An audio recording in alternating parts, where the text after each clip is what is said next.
All right, my eyesight sucks, so is that in focus for everyone? Yeah. Kind of? All right.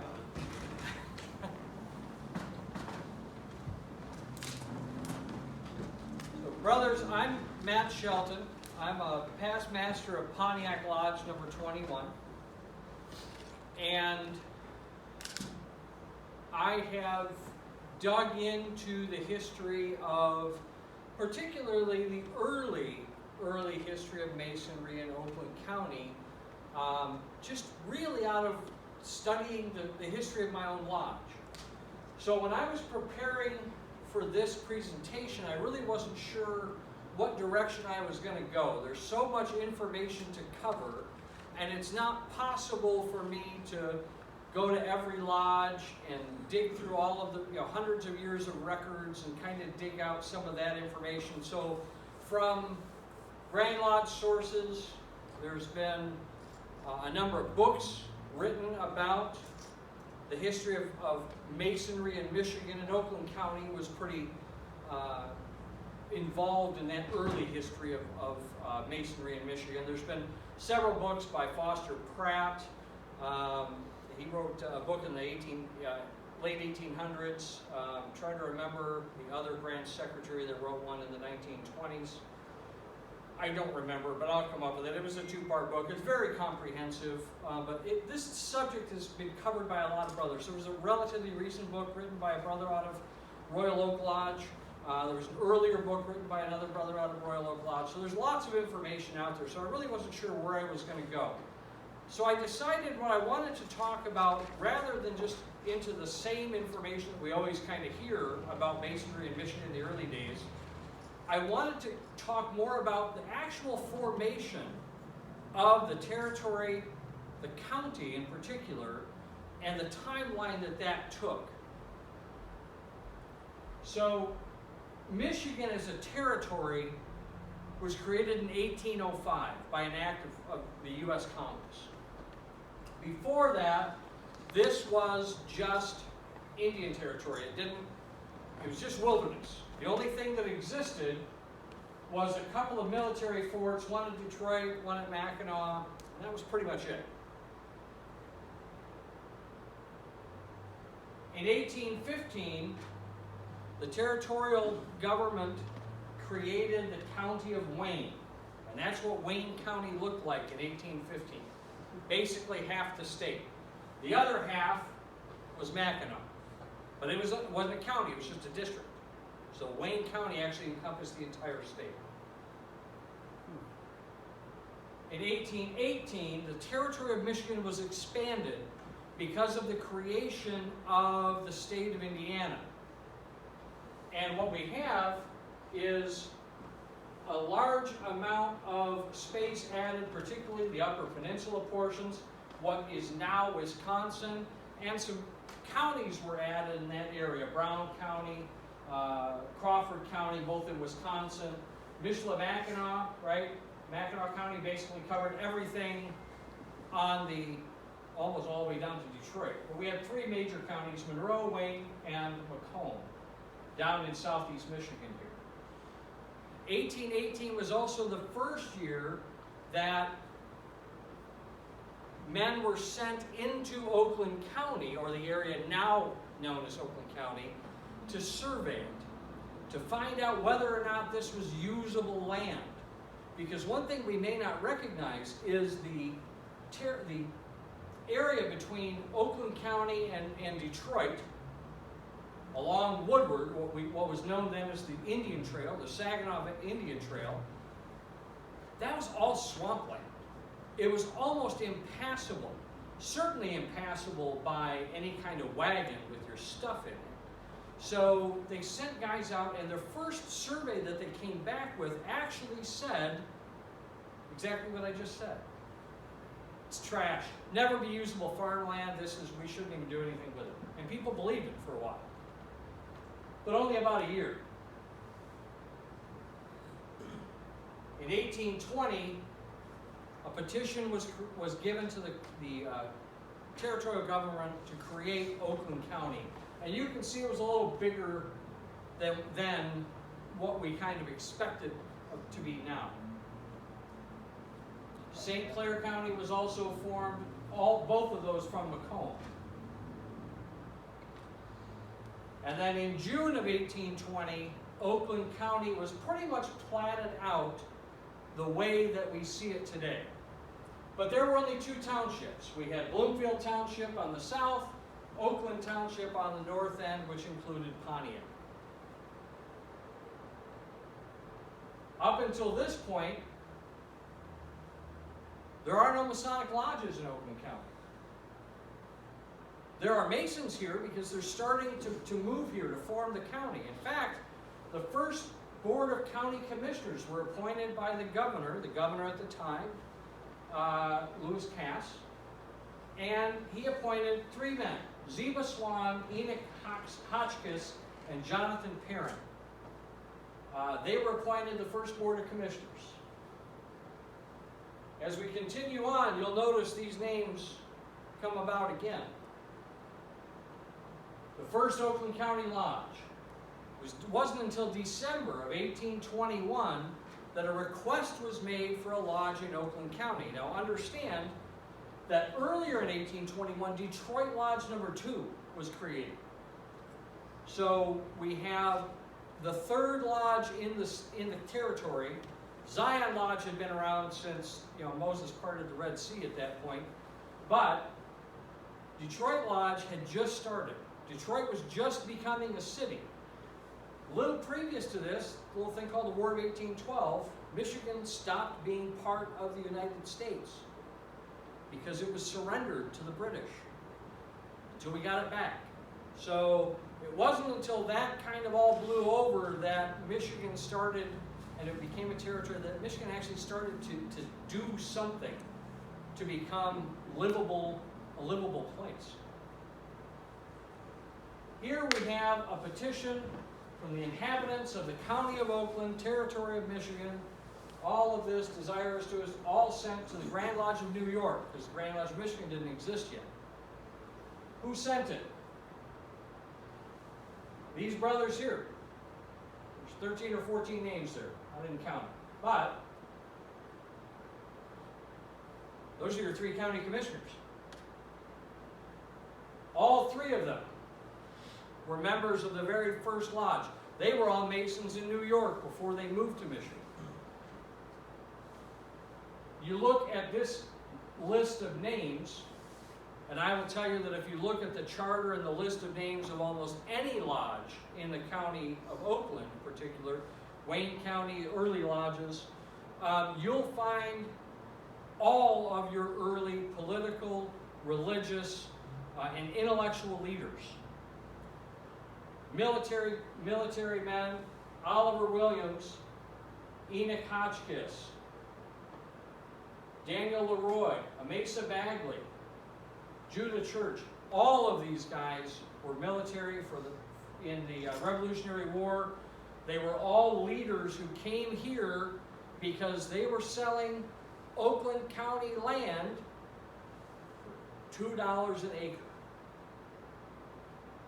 All of you who live in Oakland County, just think about that for a minute.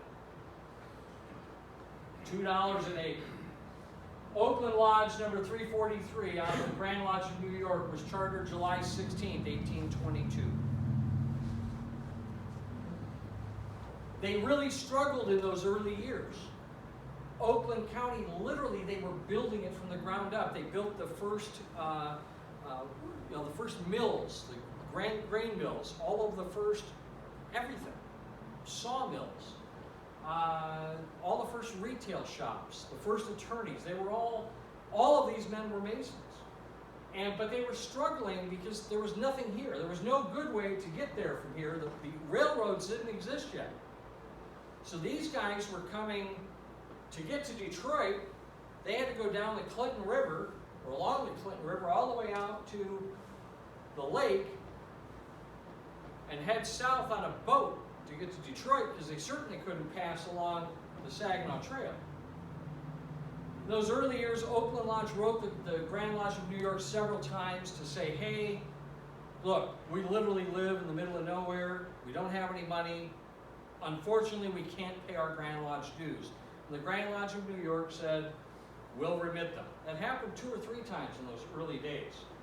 In 1825, one of the writings actually was from the master of the lodge, Leonard Weed.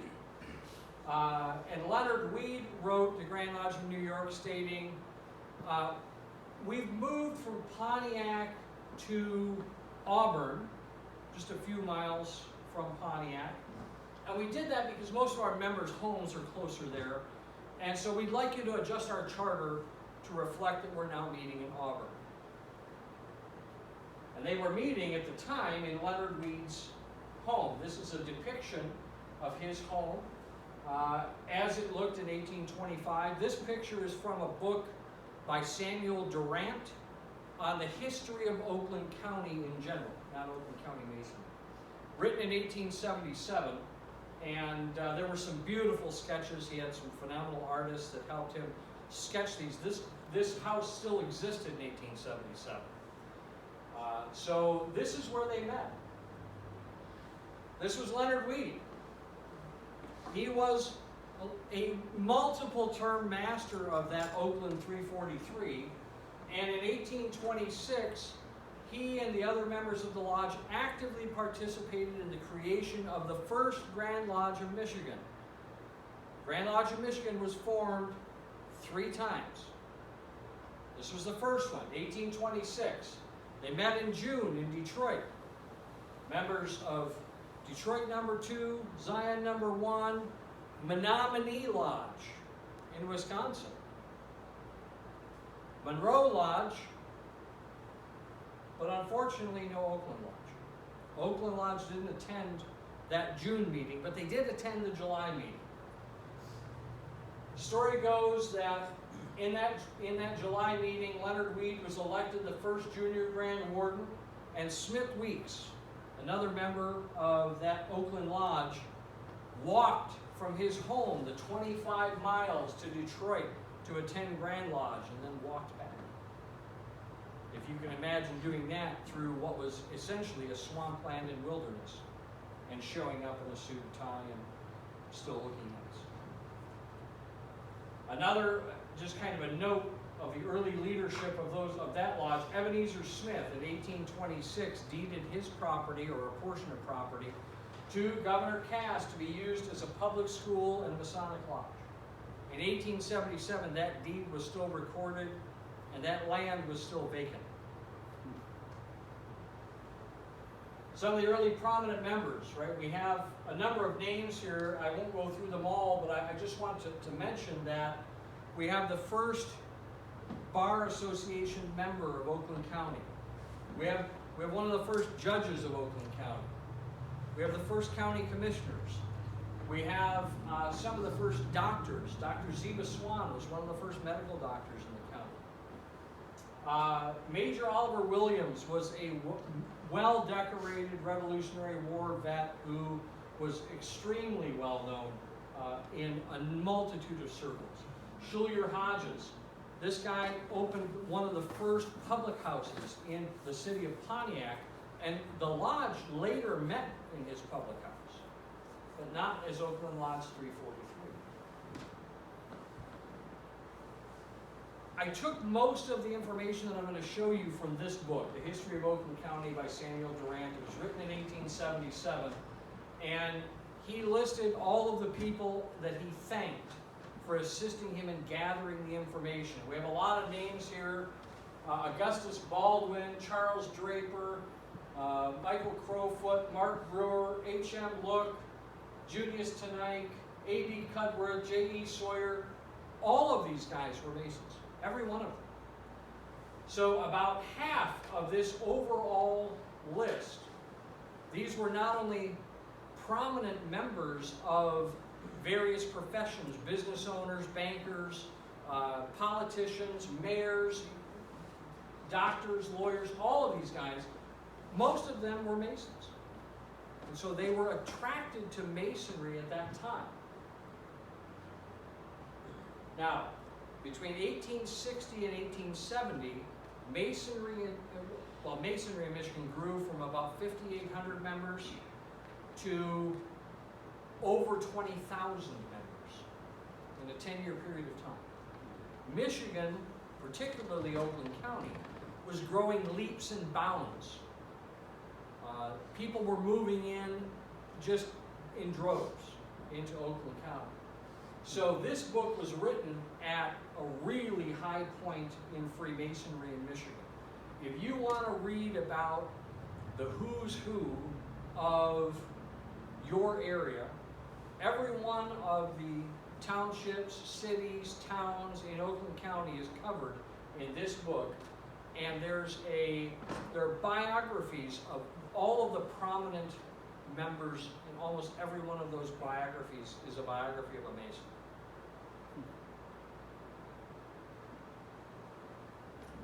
We covered Oakland number 3, but this is what they had to say about Oakland number 3 in Samuel Durant's book. Talks about the early members, including Lewis Partridge, the father of the present county treasurer in 1877. Now, his son was Allenson Partridge, a member of Birmingham Lodge number 44, who was that county treasurer he's talking about. We've talked about a little bit about not Elijah Willis, but Leonard Weed.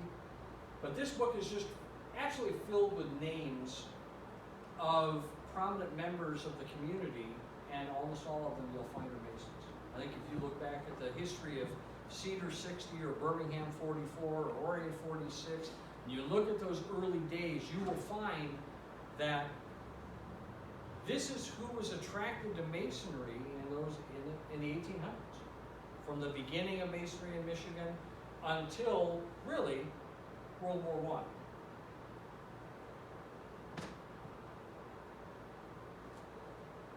I. I thought this was a nice touch. So in 1842, this time we're in the history period of the Second Grand Lodge of Michigan. So for those of you who aren't familiar, the First Grand Lodge, 1826 to about 1829. Then what happened, 1827, 1828, the Morgan Affair in New York. The creation of the anti-Masonic political party, and an uprising like we've never seen against Masonry. The Grand Master of Masons, Louis Cass, at the time in Michigan said, we're going to cease all Masonic meetings. Nobody meet. We're done until this thing blows over. In 1840, again, this big influx of people still coming from New York to Oakland County in particular, but to Michigan in general. All of these guys were coming in, both Mount Clemens, Oakland County, all this area, and they were Masons who had been dark now for a decade, and they wanted to start again. So in 1840, they started meeting and started to recreate the Grand Lodge of Michigan, and they did that by sending a member of Oakland Lodge, Jacob Loop, in search. They gave him some money. Everybody threw in a buck, because a buck was a lot of money back in 1840. Everybody threw in a buck and sent Jacob Loop, go find the Grand Master. If you can't find him, find the Grand Senior Warden. If you can't find him, find the Grand Junior Warden, and let us start again. And Jacob Loop came back. He found the Grand Junior Warden in Ann Arbor, and he came back with a letter from the Grand Junior Warden and said, yep, we have a Grand Lodge, go ahead, do it. Fire it back up again. So they did. And then they spent 4 years trying to get recognized again because they did it wrong the second time around. They didn't follow their own rules, which is why we had to do it a third time in 1844. But this deals with the Festival of St. John. June 1842, celebrated by the Old Lodge of Pontiac, as it's put. We have all the names of the reverend who gave the prayer, an orator, Masonic odes, right? They sang, they drank toasts. You'll note Washingtonian style, with iced water, because they were good Washingtonians. And I just thought it was great that as part of their restart of this Masonic movement in Michigan, they went immediately back to their roots and had a great celebration of St. John in 1842. Something I wish we did more of today, but there are a few lodges that do it phenomenally. Most of us don't. The second lodge in Michigan, Stony Creek number 5. So, they petitioned January 22nd, 1827. They sent, that petition was read at the Grand Lodge meeting in 1827, and there was a big discussion about it because they wanted to start one at Stony Creek or at Rochester. But Pontiac, Oakland Lodge, had moved to Auburn, which was a little bit to the east there of Pontiac. And so they were concerned that Stony Creek, well, Rochester would be too close. So they're like, well, I'll tell you what, let's ask Oakland Lodge to move back to Pontiac, and then we'll put, if they do that, then we'll put the lodge in Rochester. If they don't do that, then we should put it in Stony Creek to keep distance between the lodges. But they didn't take any action in 1827. It wasn't until a year later that the Grand Master issued a warrant on January 9th, 1828, and the Grand Lodge had not met. The Grand Lodge didn't meet in 1828 to approve his warrant and create a charter. So they operated with a warrant but no charter from 1828 until 1845, when they were finally granted a charter from the new Third Grand Lodge of Michigan. Some of the early members there, Jesse Decker. Jesse Decker was actually not only an early worshipful master of Stony Creek, but again, a prominent politician. He was a member originally of Oakland number 343. Back in the early days, he was a past master there, and Jesse Decker went on to also be a charter member of Orion Lodge number 46. He got around a little bit. Interesting note, Jesse Decker was also expelled later on. I didn't find out why. So this is what Oakland County looked like from a lodge perspective in 1827. We had Oakland Lodge, a little east of Pontiac in Auburn there, and we had Stony Creek Lodge in Stony Creek. I've talked about the history of the Grand Lodge of Michigan. I won't cover more of that. This is just kind of a slide with some of the data I've already covered. But the thing I want to note is that time period when we were dark, between that first Grand Lodge that ended in 1829 and 1840, look what was happening in Oakland County. All of the townships were formed.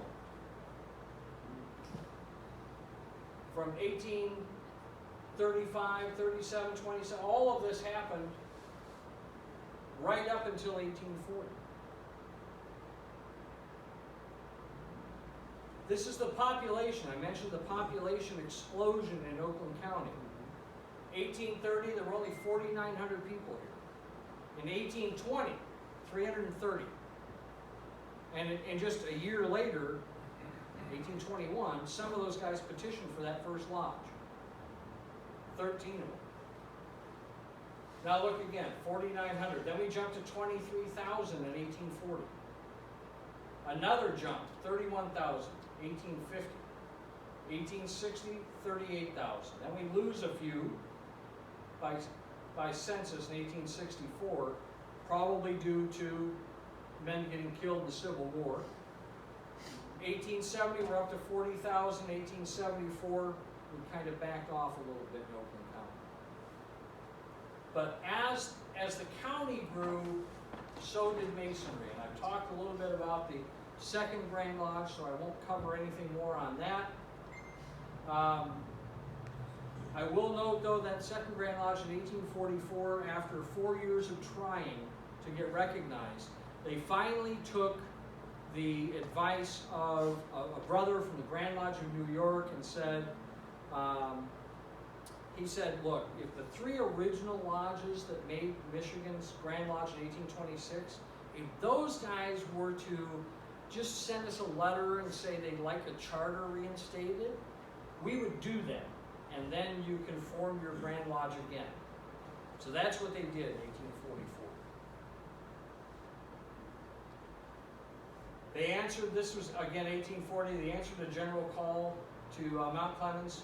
And when that second Grand Lodge was formed, it was formed primarily with the brothers from Detroit No. 2 and Oakland 343.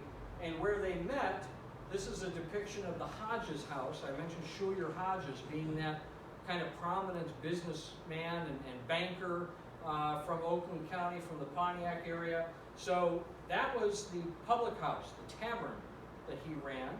Public house was a tavern hotel, and they had a meeting space, and that's where the lodge met. Not only Oakland Lodge, but Pontiac Lodge when they first started in 1847. So between 1840 and 44, we still have just 2 lodges, but now one's back in Pontiac. They moved back from Auburn to Pontiac in 1844. This talks about the institution of Pontiac Lodge. Petition for a charter, November 17th, 1847, and were chartered January 14th, 1848. These members were the exact same members of Oakland Lodge who had lost their charter because they didn't attend Grand Lodge in 1846 and 47. They didn't attend Grand Lodge, they didn't pay their per capita, so the Grand Lodge pulled their charter, revoked it. But some of the members still wanted to have a lodge, so they got together, signed a petition, put their money where their mouth was, and got a new lodge put together. The interesting thing to me about the whole Oakland Lodge thing was always that at the time when the charter of Oakland Lodge was revoked in 1847, at that Grand Lodge, the senior Grand Warden was a member of Oakland number 343. Yet, they were not represented. I don't get that. Right? I'm not sure how that works. At any rate, this again is from that Samuel Durant book. It talks about the earliest master being Charles Eldridge, and a number of brothers who had sat in the East. And if you look at this and you knew Pontiac in particular, the mayors of Pontiac or the prominent business people of Pontiac, every one of those names, that's where they're at. Almost every one of those were either bar members, bar association members from Pontiac. They were former mayors or current mayors of Pontiac that sat in the East. And that, I think, you'll find in every one of these lodges. The next lodge to get chartered was Birmingham Lodge number 44. They were under dispensation in April of 1850, but they'd actually made a request earlier than that in 1850. And the request was denied because they were formed by 10 members of Pontiac Lodge, along with a couple other guys who kind of moved into the area. And the 10 members of Pontiac Lodge had not demitted from Pontiac Lodge. So the Grand Master, there was no plural membership back then.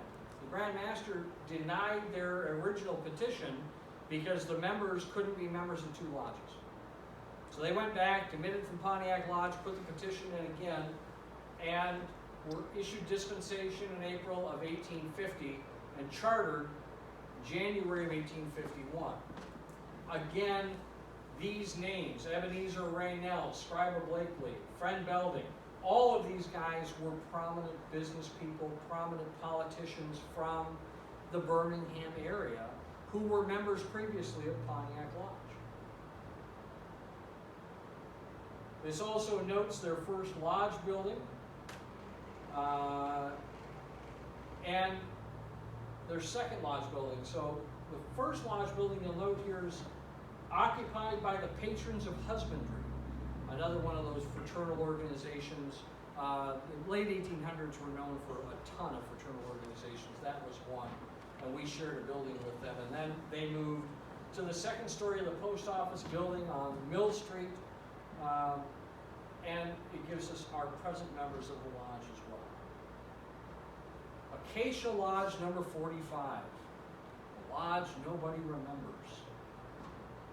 This was actually a lodge created in Pontiac by 24 members of Pontiac Lodge, who got angry at the master of Pontiac Lodge because he wanted to build a lodge building in 1855. They wanted to buy a building or build a building, and so he had assessed every member of his lodge $5. These guys refused to pay, and they were actually expelled and then reinstated by the Grand Lodge, and then, to keep the peace, opened their own lodge, Acacia number 45. They were under dispensation in 1854, chartered January 11th, 1855, and they surrendered that charter in January of 1858 at the Grand Lodge session. They had smoothed things over, and many of them went back into Pontiac Lodge. Others went into Stony Creek and some of the other lodges in the area. Orient 46 was next, 1851. Again, we see Jesse Decker, one of the first early politicians of the area. He was moving around and buying land and just kind of a mover and shaker of the time. At that time, 1877, they had 65 members, which was pretty impressive. Austin actually chartered as Groveland Lodge, number 48, later changed their name to Austin 48. They were under dispensation in 1850, actually before Birmingham Lodge. So you'll note that the book here notes that Austin was the third lodge in Oakland County, but they were actually fifth, because they didn't get their charter until January of 1852. Again, I can't research every name here, but I guarantee you those early members were the big landowners, the businessmen, the movers and shakers of the day that were creating Oakland County and these townships and towns. Cedar 60 came next. They were under dispensation from 1852, and their charter was issued January 11th, 1854. So they took a little bit longer to get organized, but this charter, 13th of January 1852, was actually when they were issued their dispensation in 1852. So it took them 2 years to get under it. Here we have 10 members. Horatio Foster. Worshipful looking. Can you tell me anything about Horatio? Nope. Not real sure? I guarantee if you look into, you'll notice the name, Enoch Church. Yes. You remember that name? Yes. That was a member of, Street. that was a member of Pontiac Lodge that had moved out here, came out here. Henry Hurst, Peter, all of these. I've done the cemetery walk with Cedar Lodge, and I loved that. And that there was all of those old Masonic headstones out in the cemetery that we were able to pay homage to. The guys that were coming in and starting these lodges, they literally started the towns. Oxford 84 came next. We got, I don't know if you remember a couple slides ago, David Ketchum, right? These guys were moving around. They're okay. Now land's available over here. I'm going to buy some land over here, and we're going to start. I'm going to start a business in Oxford, or I'm going to do. So, all of these guys were just literally founding these cities, these towns, these townships, and all of them, or the majority of them, were Masons. Waterford Lodge, number 98. You guys remember that one? Under dispensation, 1857, chartered 1858. The Waterford Lodge actually consolidated into Cedar 60 in 1902. The only of the early lodges, I found this interesting, is the only one of the early lodges, they were still in existence. The only one that wasn't mentioned, that was still in existence in Samuel Durant's book. I looked, it wasn't there. Oakwood, number 100. Was chartered up in Oakwood in 1857, again, as people were spreading out through the city, more people coming in from New York and creating these new towns and townships. They were Masons from New York, and they started their own lodge. Commerce 121 came next, 1859. Under dispensation, charter January 13th, 1860. All of these guys, Cooley, right? I think they might have named the lake after him.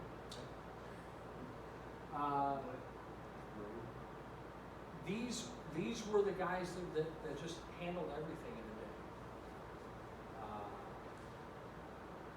Presently, at that time, they were meeting, well, they had 62 members, and they were meeting in a hall in Union Lake. So what did we look like from 1850 to 1860? You know, lodges started coming in, Birmingham.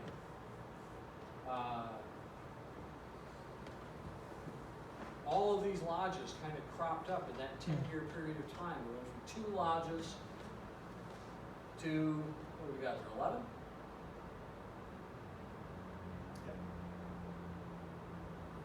Holly Lodge, 1862. Again, all the big names in the area, the names that the roads are named after, and lakes and streets and buildings. These were those guys. Farmington Lodge, number 151. Started under dispensation in 1864, chartered 1865. Now, I was mentioning this downstairs as a couple brothers were talking. So, in 1876, they dedicated a new Masonic Hall. The entire upper floor of the town hall building, for which the lodge signed a lease for a term of 999 years, which was paid up front, total of $1,150.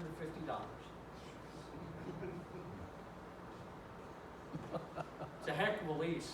That's a great deal.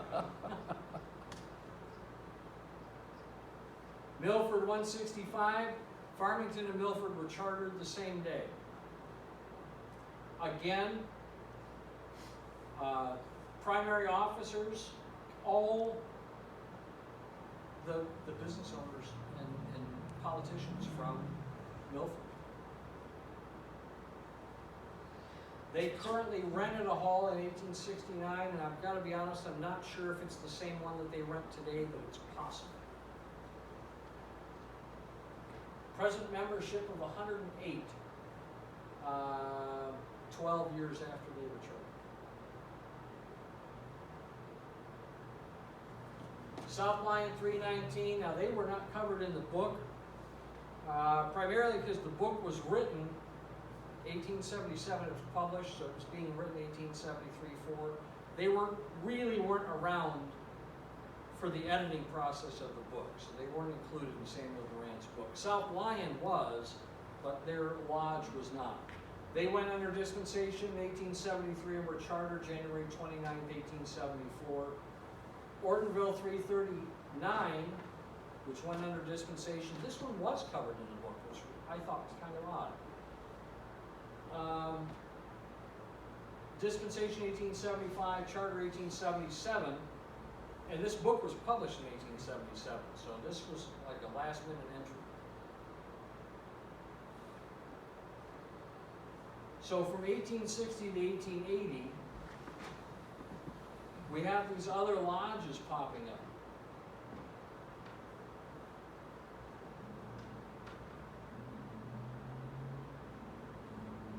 So now we've got almost the entirety of the county covered, but the odd thing to me, in 1880, now the The county's been around now for 60 years. But there's nothing in this southeast corner. Royal Oak, Oak Park, Hazel Park, Madison Heights, nothing. Up to 1880. And honestly, nothing happened between 1880 and 1900.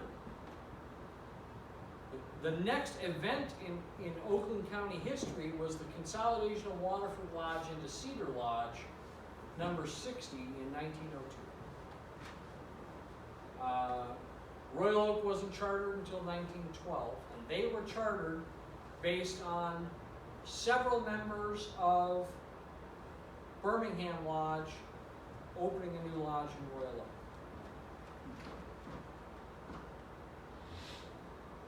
The first major growth period in the U.S.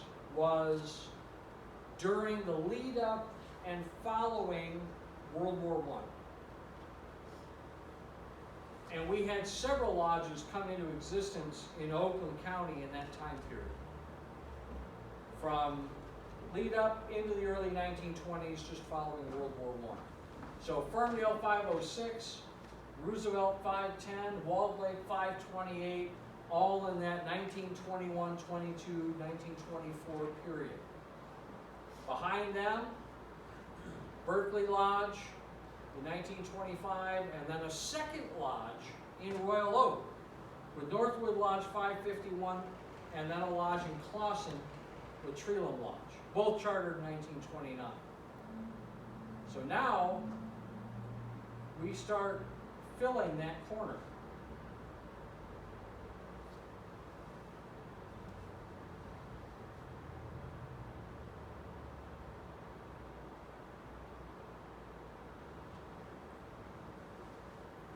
The 30s and 40s, into the 50s, Brotherhood Lodge, Hazel Park, Southfield Lodge, Oak Park Lodge. All of these came in that lead up to World War II, post-World War II era.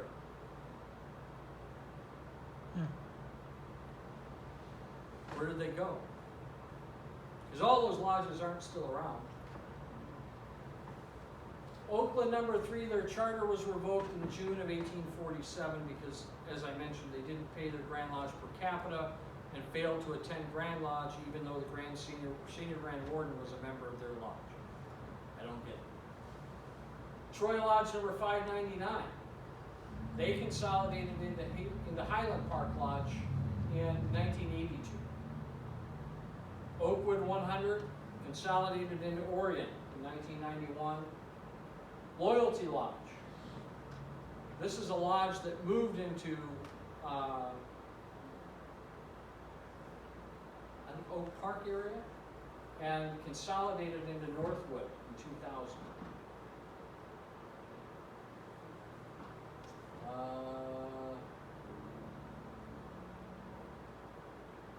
I don't know, I got bad slides. Southfield 572 consolidated into Berkeley, along with Oak Park 591, also consolidated into Berkeley in 2006. Austin 48, their charter was revoked in 2013.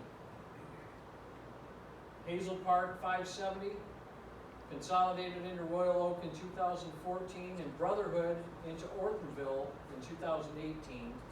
Oxford into Orion Oxford, July 2022.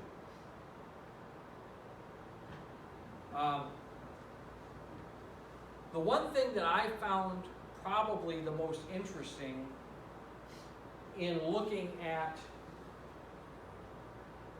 these numbers historically were the membership numbers.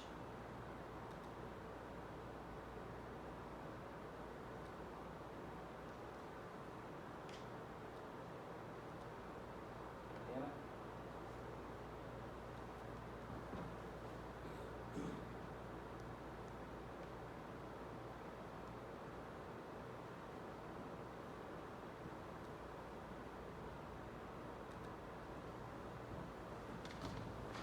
I don't know if you guys can see those, but we have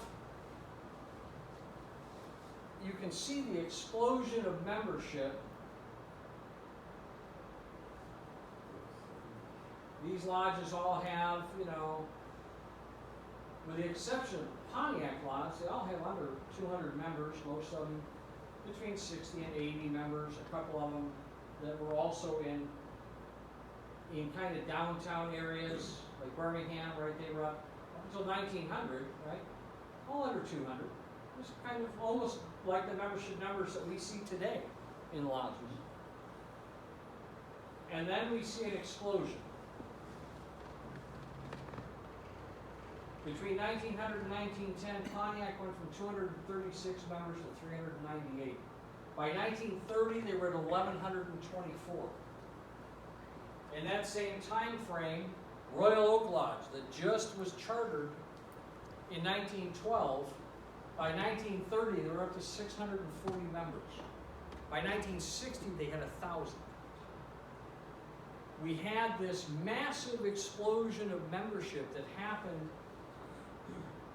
pre and post World War I and World War II, even following up to and including the Korean conflict, right up until basically Vietnam, and then things headed downhill pretty quick.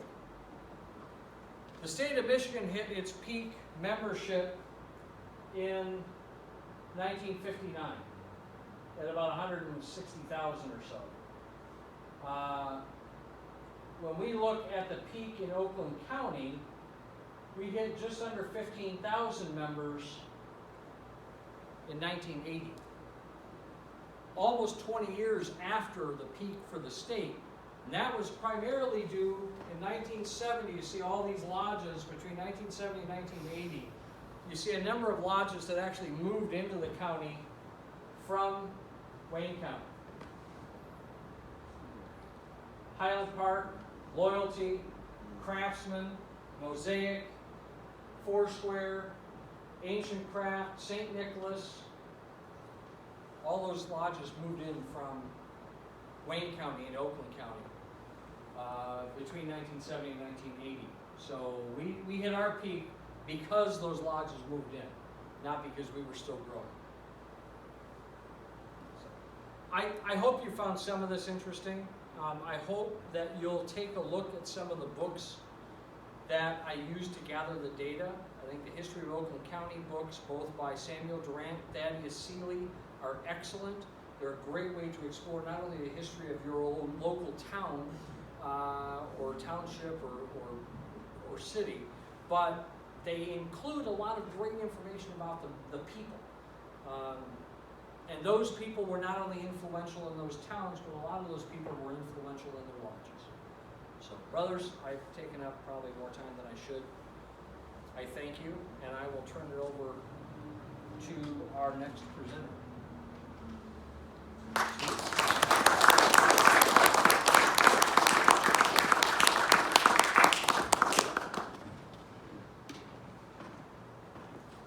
Are we going to give them a break for 5 minutes? Or? Yeah, we can do that. I've been at it too long. I probably need to let that on the